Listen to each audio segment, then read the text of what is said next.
Okay ka lang ba?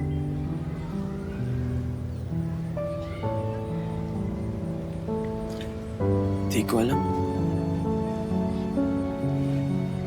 Si tatay kasi.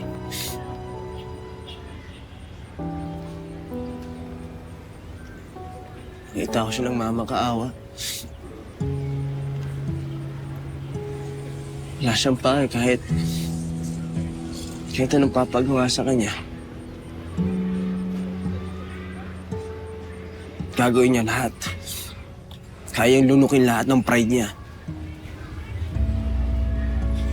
Inis ako sa sarili ko. Dapat nga, galit ako sa kanya eh. Pero naawa ako.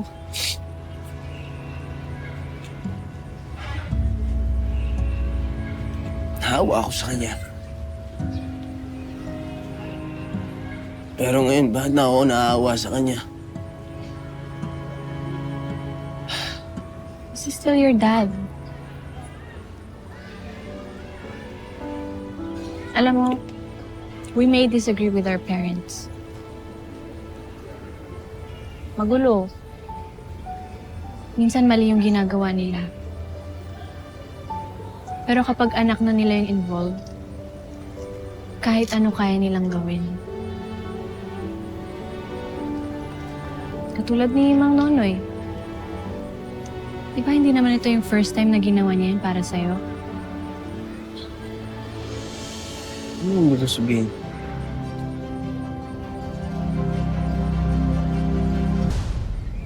Yung time na nagsuot siya ng gown. Di ba para sa'yo yun? Ano? Ano ibig sabihin? Hindi mo alam?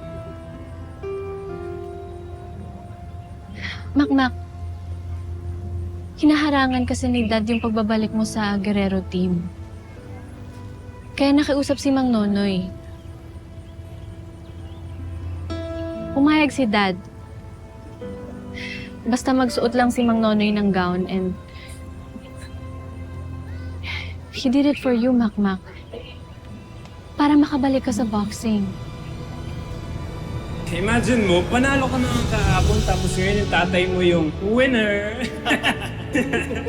Tigilan niyo na yung pag-i-effort niyo. Yung paulit-ulit na yung lang ako sasaktan. Bakit kami na lang lagi sumasalo ng problema mo? Ng kahihiyan mo? Critical ngayon si Lolo? Nangyari dahil sa'yo? Pag may yung nangyari kay Lolo, hindi kita mapapatawad.